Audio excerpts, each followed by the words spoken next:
All right, good evening, and thank you for coming to the fire information meeting this evening. My name is Brenda Bowen.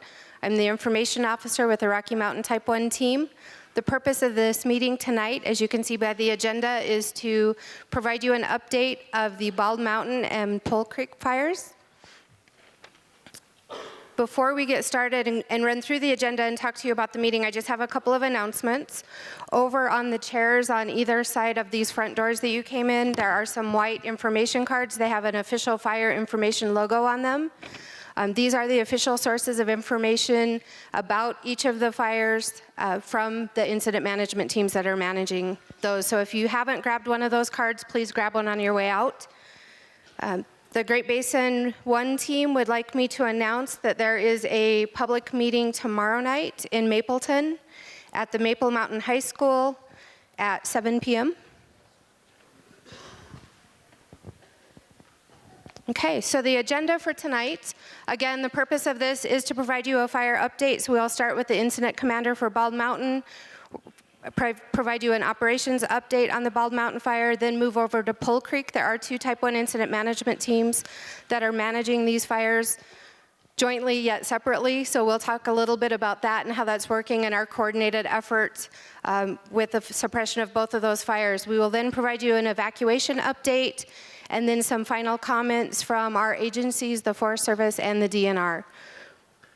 You'll notice at the bottom we have a question and answer breakout session. With larger groups, it's very difficult for everyone to get their questions answered. So how this is going to work, we'll provide you the update. Please hold your questions to the end. Out the back doors, there you'll find 3 stations, 3 for Pole Creek. You'll find 3 stations for Bald Mountain. If you have specific fire questions as far as where is the fire, what's the status, what are you doing in a certain portion of that, you can go out the back doors. We'll have people stationed at those maps on the wall to answer those questions for you. If you go out to my right and then take a left down that hallway, you'll find a couple of stations for evacuation. So if you have evacuation specific questions, you can go there. There's a couple stations for forest closures, and then one on prevention with the DNR. Elk Ridge city officials will also be just right out the door here to my right in case any Elk Ridge residents have any questions. Okay? So with that, we'll turn it over to Incident Commander Todd Pachota to provide Incident Commander comments about the Bald Mountain fire. Good evening. Again, my name's Todd Pachota, Incident Commander for the Rocky Mountain Area Type 1 team. Wanted to share just a couple of brief comments before I get started with specific information on the fire. First of all... Hey, Todd, can you... Sorry, is this better? Yes. Thank you. The outpouring of public support that fire personnel on the ground are receiving means more to them than you can ever imagine. So to all you folks who are waving,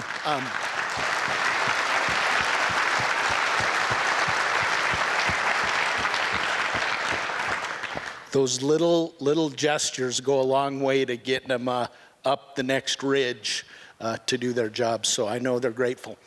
A little bit about the status of Bald Mountain. Based on last evening's IR flight, we estimate the fire to be 15,623 acres. I'm pleased to report that end of shift tonight, we will be able to call the fire 12% contained.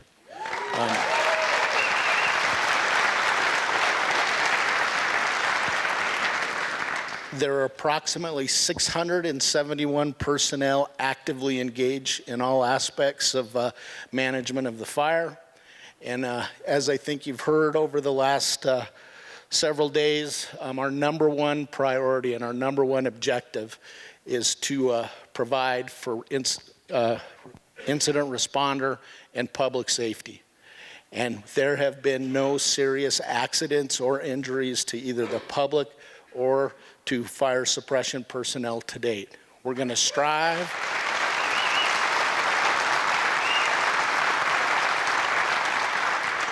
we'll strive to continue that.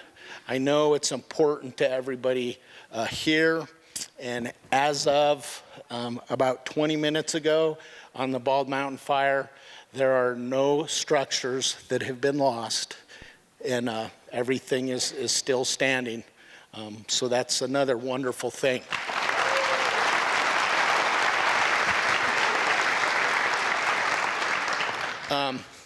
As we kind of go around the horn here, I'm going to kind of give you a general fly around, and then my operations section chief, Dan Dallas, is going to talk about really detailed stuff that you're probably all interested in. So we'll start down here on the south end. This line right here is where Marty and his folks and my folks are trying to get the south side of the fire tied in. They continue to make progress in another day or so, and we hope that this will all be pretty much all tied in and we can drive a stake in the south half, so that's good. Where we're showing containment today is coming up, tying into the wilderness, so from about right here down to there is where we've got containment. As we come around the corner into Division Alpha, this stuff ran out of fuel, and it's made it through about 4 red flag days with strong winds and has not moved. So we feel very, very confident that the fire is parked right there, and it would take an extreme weather event to get it to move. As we come up this way, coming up Santaquin, there is I need to back up. There's a dozer line completed all the way around, all the way up here, down to here, back through here behind Woodland Hills and Elk Ridge, all the way up to the Dream Mine, and it ties into the canal. That is a good...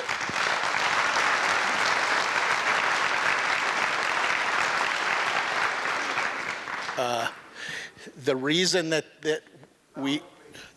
that this received so much attention is because it was on favorable ground where suppression personnel could be effective. Knowing how rapidly the fire spread, getting in too close may have not been effective because we didn't have the time nor the space to get all the work done. This stuff, by moving out here, it was on favorable ground. We got a change in the fuel type where it isn't so volatile, and it just really helped things out. So now that that's in, we've kind of shifted our emphasis to try and take this stuff out of play from wanting to spread to the north and northeast. So this morning we inserted 3 hotshot crews. Yesterday, did you all see the air tankers flying just a little bit? We pre-treated all this to keep the fire park, came all the way down to here, so that's all got retard line on it. And then those hotshot crews are gonna grab this edge and start heading to the south as far as they can get, okay? They're not gonna be able to get all the way down because I'm gonna get somebody hurt on that extremely steep stuff. If I can't get people out after an injury into definitive care within 1 hour time, I failed them. And we're just not gonna ask people up there to put themselves in that situation. So real briefly, I know everybody here is interested in this stuff that they've been watching up here, just above Woodland Hills. It looks bad, and I'm sure it's a huge concern, and it is to us, but I just wanted to let you know that the fire behavior is out of the coniferous vegetation, and it's moved in, starting to move in to the oak brush and the maple, which hasn't demonstrated the desire to burn readily, okay? So it's coming down into more favorable ground. It has not gotten to a structure, and it has not gotten to our dozer line. That dozer line has people spread out all over it. The last I checked at 4:30 this afternoon, it was approximately 1/4 of a mile from the nearest structure. And it's backing and just flanking across the hill. If you watched all day, we didn't want to let that thing build up a head of steam. So you saw those helicopters all day long. And it's just coming right to us where we can be successful. So, excuse me, with that, I'm going to turn it over to Dan Dallas, who's our operations section chief. Thank you.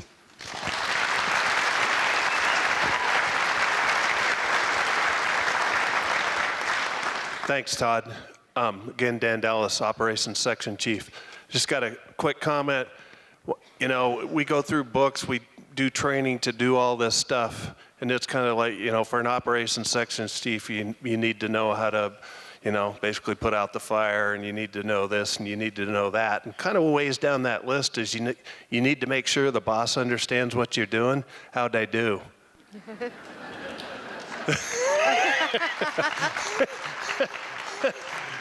Thanks, Todd. Also, I'll just give you some kind of general things, and I spoke about this for any of you that might have been at our cooperators meeting, but just let me talk kind of at the strategic level here for a minute. I'm really glad I hadn't heard, Todd, thanks, that we're starting to put containment, we're putting containment lines on the map. And we got some questions earlier. You know, how come if containment is the goal, if that's the measure of success, how come there's no containment yet? I remember we got that question at this last meeting. And so and Todd explained it, but the bottom line is we wanted to get an indirect line, or as direct as possible, but an indirect line, most of it's indirect, around the fire first. The purpose of that is to change the dynamics more in our favor. And so if you think about it, you know, Woodland Hills, Elk Ridge and stuff like that, we wanted to change that dynamic where if the fire gained intensity or gained speed, it'd do both at the same time actually, that we wanted to not be in a position anymore like initial attack was to have to go from house to house to fight this fire. We wanted to be able to fight the fire in kind of a larger context, and that's what that's for. That line, that indirect line that Todd described, I use the analogy, in fact, we talk in tongues just like everybody else in any profession does. That's a catcher's mitt. It's known as a catcher's mitt. We created that first, and now what Todd described, now what we're doing is we're going direct, what we call direct. Literally, imagine a hot shot, tool in his hand, 1 foot in the black, 1 foot in the green, digging line. And so that's what we're up to. That's kind of what Todd described. As he mentioned of significance today, I'll mention a couple things. First one is the insertion of the hot shot crews. Those folks are trained. They're the best we have. They're trained to do exactly that. They're just living out there. In fact, we call it another term from our profession. They're out there coyote camping.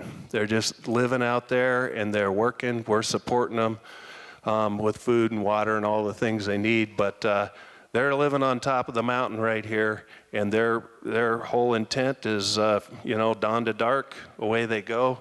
They're digging line around the north end and then to the south. We've also got a couple more up in here. They are able to come back to camp, but they're doing the same thing. We've gone direct now, and that's where the 12% comes from. And that's kind of our intent from now on. We do not intend to burn those lines.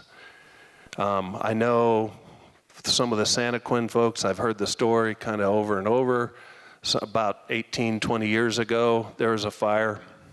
In fact, we're up against the fire scar right in here. There's a fire that the way they describe it, and you know, there's more detail than that, but basically the effects of the fire were worse than the fire itself. They went out and tried to prevent watershed damage from the storms and stuff like that, and it all ended up down at I-15. So we're really sensitive to that. Every one of these drainages, canyons that has a creek in it, or has a creek in the bottom of it, it all feeds. Every one of them feeds either municipal watersheds or is used for irrigation. And so we're trying to balance the effect we have, the effect of the fire, with the effects that we have when we're trying to put out the fire. So that's, in a nutshell, what's going on. As I mentioned, this I should have oriented you: Spanish Fork, Payson, Santaquin. So of significance, I know some of you probably looked around when we came out, and what that is, as Todd described it down here, this is where we're trying to join up with Marty's folks out there. Right now, they're burning out this indirect road, so if you wonder where the large plume of smoke is coming from the south, that's what's going on right now. With that, I think I'll just quit, because Todd, I'm glad I got you oriented, dude. Thanks, Dan. And now we'll have an update on the Pole Creek fire from Marty Adele, Incident Commander with Great Basin 1 Incident Management Team.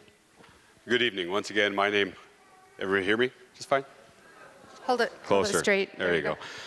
Good evening. My name, once again, is Marty Adele, the Incident Commander for Great Basin Team 1, and we are overseeing or managing the Pole Creek fire.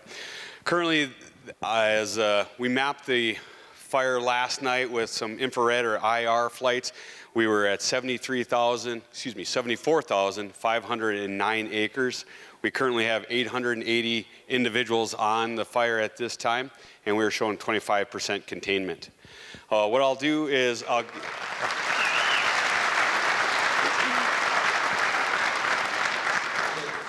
Thank you.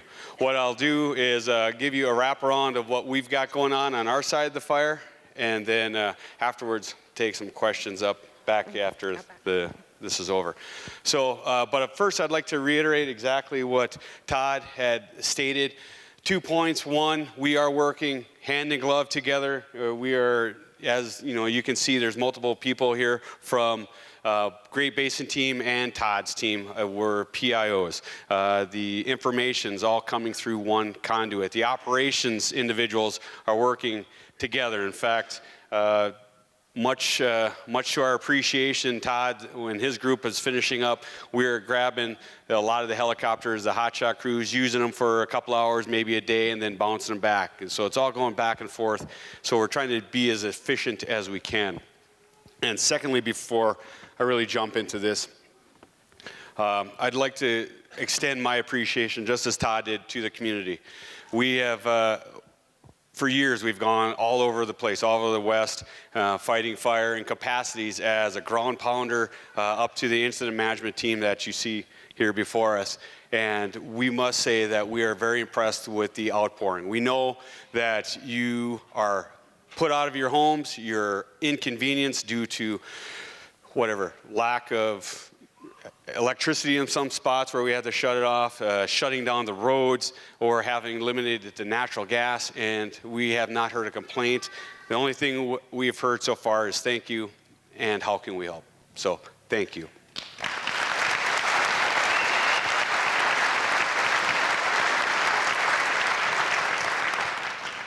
All right, we'll start down on the southern end of Pole Creek. As Dan announced, his folks are coming in a southeasterly pattern, connecting this road and burning it off a little bit, and that's what you see. Our folks have started from the southeast side and worked around, putting direct hand line in with some hotshot crews and a dozer assist, and then came across the bottom, trying to skirt the fire as close to it as possible, tying into the road, and we're cleaning that up. You can see we have a fair amount of containment line. Once again, the containment line is line that we feel safe enough and cool enough at that time that we can walk away from and reprioritize our individuals, our resources elsewhere. So that probably has extended a little bit more this evening for us, and then in a couple days, I'm feeling that'll look really good. Continuing off Highway 89 up here, moving to the east. We've got a couple hotshot crews again and a couple masticators as well as dozers, finishing us off, getting to this point right here. That is very solid as well. We're looking really good. It's cool. We're waiting for it to cool down and then trying to make a plan as I'm standing in the middle. Trying to tie it into the Coal Hollow fire, knowing full well that once we get, not unlike this area up here, once we get the fire to the Coal Hollow that no longer has fuel to burn anymore, that is no longer a concern. That once again we can reprioritize our folks to other direct line, indirect line, or structure protection.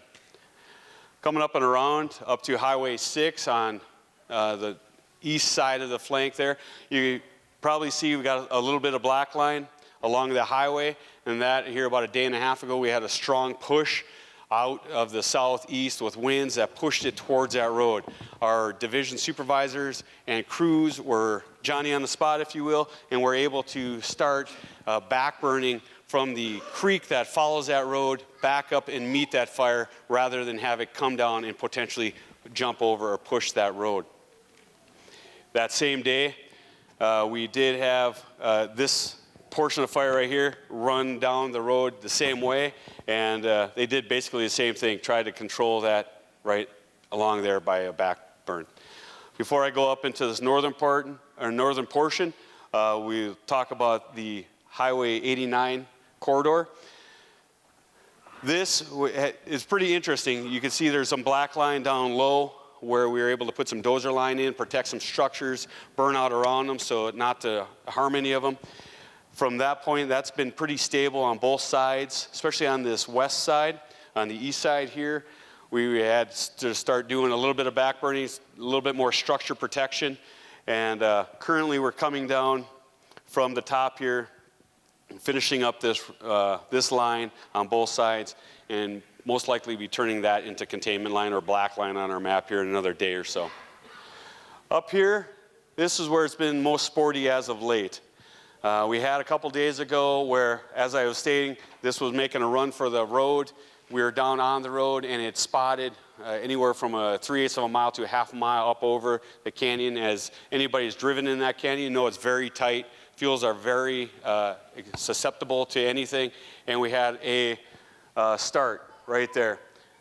With the number of crews, engines, and helicopter air resources at that time, we were on it. The operations believed that we were going to be able to get that pretty easily. The problem was the fire started directly below those high tension power lines, and then as the smoke started building up, throwing more carbon into the air, we started having arcs. So at that point, it was like bolts of lightning coming off those very, very large ones. We had to back off, and by the time we could re-engage, it already bumped up to 15, 20 acres and caught some wind, and it was going pretty good. So that continued to go up and follow that Diamond Fork for, about 3 miles that particular day. Since that happened, yesterday we were able to follow the eastern flank with crews and engines supported by the tremendous amount of aircraft we were able to have fly yesterday, and basically put a line, tied it back into the Diamond Fork road, and it's holding pretty well. The issue we're having today, once again, we're back into red flag warnings, and since that we've been having pretty strong winds through up that whole valley, and we've got about a couple miles of fire growth going up and around the Diamond Fork area itself. It's not quite up to the I got this one. Juan Roads, thank you. I apologize. I'm still trying to learn all the names. My PIO is joking with me. I'm going to call it Wonton here in a second, but it is not that far up. It's just a couple miles up, and it's on the complete east side of Spanish Fork Peak. So that's where it's holding right now. We're doing everything we can to maintain that position. We're hitting it with VLATs, the very large air tankers, the large jets you see, the DC-10s, if you will, regular air tankers, seats, or single engine air tankers, and then a multitude of helicopters to try to keep that in check. What we've been doing so far is trying to pace it as much as we can with the hot shots, because that is just too steep and rugged to get dozers into. But it is growing up. It's a couple miles short of that Maple Canyon up there. Coming back around down to the south, crossing back over, we've got the covered bridge area. We've been doing a tremendous amount of structure protection in there, and it's been holding pretty well up in this neck of the woods. It's been in there for probably about 3 days now, even with the strong winds.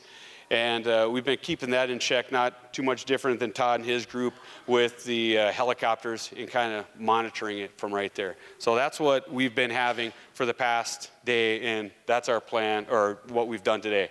And then we're looking at just trying to figure out ways, couple different ways to contain that up north. One thing I have noticed after, once we got done here is not everybody understands or knows what structure protection is when we're talking about it. Lots of times we start spitting out lingo and maybe not explaining it very well. So I'd like to explain it. Structure protection is anything that we do to keep wildland fire from a structure. We don't fight once the fires are on the structure itself, a home or shed or something. That's no longer our purview. That's our cooperators and your fantastic municipal firefighters that do a great job at that. But we try to keep it from the property to begin with. So what we'll do is basically got 3 different ways we fight it. And first of all, we'll try to reduce any fuel between the fire and the structure. So we'll go in there, maybe limb up some trees, limb up some brush, knock some stuff down, and maybe try to get in there and knock the taller grasses down. Secondly, what we'll do is we'll plumb it. We'll put hose lays in, put laterals connected to that, so if the fire does come down to us at a slow pace, we can then engage the fire directly. And then we'll put sprinkler systems up and start wetting the area down maybe a day, 2, 3 days before the fire actually is predicted to get there. So this way, all the surrounding areas are, are not very, very susceptible to any kind of embers at all. And trust me, they probably have the greenest lawns in the valley, which is good because that really helps us out. And then third, we'll put some kind of fire break in there, some kind of fire line, either hand dug or by dozers, as quite possibly. What we usually do a combination of those 3, if not all 3. And in these areas of, now I want to say Wanta, Wayne's Road, thank you. And then the covered bridge area, that's what we're doing. We're using all 3 of those. We've put hand line around a lot of it. We put sprinkler systems. We've plumbed it and then knocked down a lot of the fuel. So next time, when somebody says they're doing structure protection, you got it. So thank you. Thank you, Marty. Pat, if we could get the evacuation map up. And now we'll hear an evacuation update from Peter Quintner, Emergency Manager for Utah County. I've been here almost 20 years, and I still don't know what it's called either. A little bit of good news is we don't really have any new evacuations to report.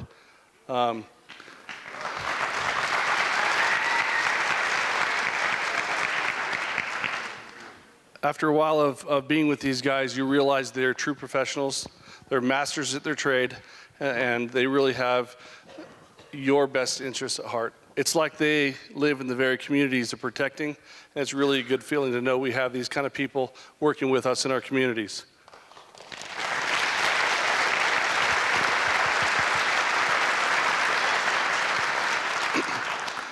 Just so you're aware of how we do the evacuations, I don't want to get too in detailed, but I want to give you enough information where if you have additional questions, you can track us down afterward.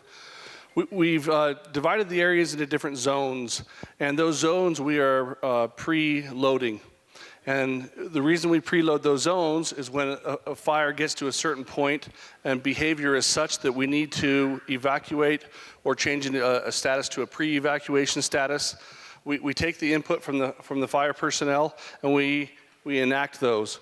So all these are broken out into different zones. Red is an evacuation zone, yellow is a pre-evacuation zone, and these white areas are no evacuation status change at all. But just because there's zones with no color in them doesn't mean anything except for the fact that we haven't put them into any kind of evacuation status at this point. So the areas that we do have evacuated, we still have Birdseye, Covered Bridge that we've heard so much about tonight. That is still under evacuation.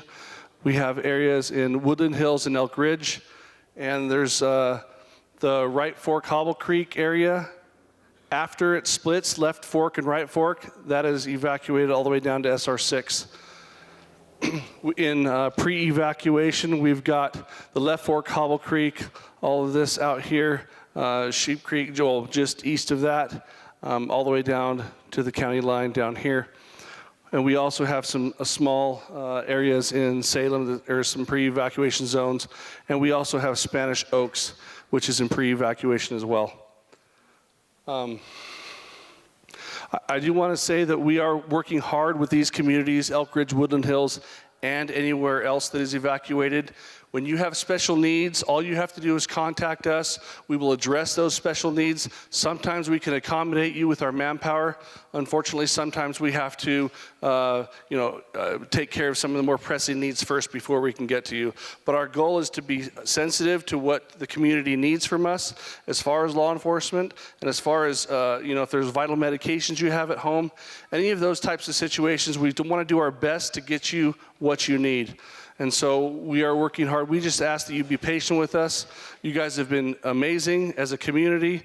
My hat's off to you. And I would just ask you to continue to do so. We're in this together. These are our communities. We're in this for you. And I just want to echo some of the sentiments that were said about the firefighters to some of our law enforcement partners as well.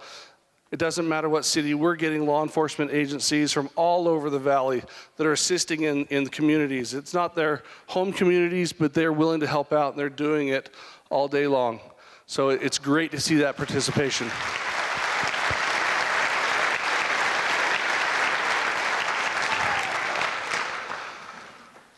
Again, if you have more questions about this, some of the main questions we get asked are, and I don't want to be premature in answering some of these things, but if we can, one of the biggest questions is how long? And we don't know the answer to that. And some of the things we say is that we don't want to be premature in telling people they can go back to their homes just to evacuate them again later. So it is a topic that comes up a lot. We discuss it. We discuss it every day. We have meetings multiple times a day just to address the evacuations. So your best interests are at heart, and we're trying to do our best to get you back home. Okay? Thank you very much. Thank you. And now we'll have agency comments, starting with Dave Whittakin, Forest Supervisor of the Uinta-Wasatch Cache National Forest. Hi, I'd like to confirm for folks here that we are working with two of the best incident management teams and the best firefighters and the best responders that we could get in the entire nation.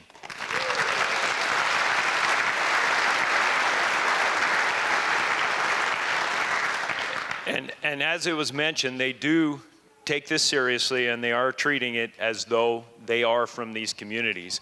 But we also have folks from these communities who've been working on these fires right from the start. The two people who are the incident commanders on each of these fires, who took management of those fires right from the beginning, are both evacuated right now.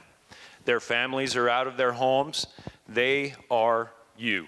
They're your neighbors. They're your friends. They're the people that you know. In addition, the folks who work on the Spanish Fork Ranger District are essentially watching much of what they've worked on, for some of them, their entire career, literally go up in smoke. We're losing, unfortunately, we've lost some recreation areas, some campgrounds, some places like that.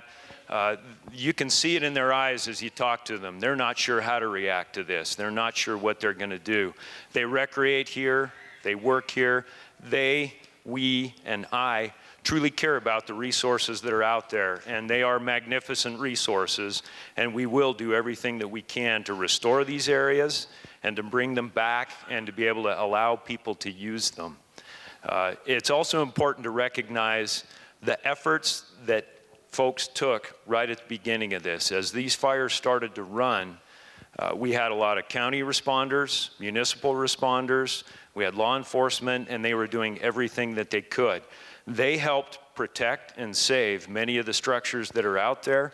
I know they were burnout operations, and were able to save Camp Kaholowo. Got that right?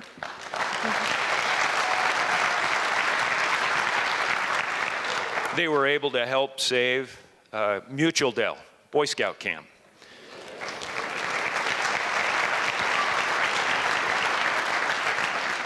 Those same folks are still working on the fire. They're helping these teams. They're engaged. They're continuing to give it their all. I understand there's going to be a lot of questions about what we did, when we did, how we did. It was those same folks, and you can bet they're asking themselves those same questions. I'm asking myself those same questions. And as we drive, we can see the impacts of this as we go out. It's impacting your national forest. It's impacting state lands. It's impacting private lands. It's impacting our friends, our neighbors, our partners. And we recognize that, and as I said, we will do everything that we can to restore these areas, to work with folks, and to bring it back, because these are your national forests, and they are incredible places, and we want to maintain them that way. Thank you. And finally, we'll have agency comments from Brian Trick, Wasatch Front Area Manager for the Utah DNR Forestry, Fire, and State Lands. Did I get it? Yeah, that's very good. Except I think that title took up all my time, so good night. So, like she said, yep, the Wasatch Front Area Manager, Utah County is in my area, and as all of you know, I've already had two very large fires in my area, so I'm a bit fatigued. But I can't imagine it's any level compared to what you guys are going through, and that's kind of what I would like to touch on most, is that this is going to take a while. This is going to be long haul. So for all of you who are taking care of your friends and your neighbors and everyone that's evacuated, that's incredibly appreciated. But we need to remember that this is going to take a little bit of time. We absolutely appreciate your commitment to us. We absolutely appreciate your commitment to the firefighters and appreciate your commitment to the team. I'd like to also say that we're working incredibly closely with our fellow partners, our fellow agency. Thank yous go out to everybody from elected officials. I've seen at least one or two every single meeting I've gone to. I think today has been 6 meetings, so that's pretty good. Again, just the efforts that were made by our local first responders, our emergency management teams from multiple counties, all of the resources that we're getting in that are local, fantastic job. Incredibly impressed and proud to be associated with them. So with that, really just please continue to support your friends, your neighbors, and just, I can't say anything more than just the tremendous amount of support that I've seen out of this community, and I'm proud to be a part of it, so thank you. Thank you, Brian.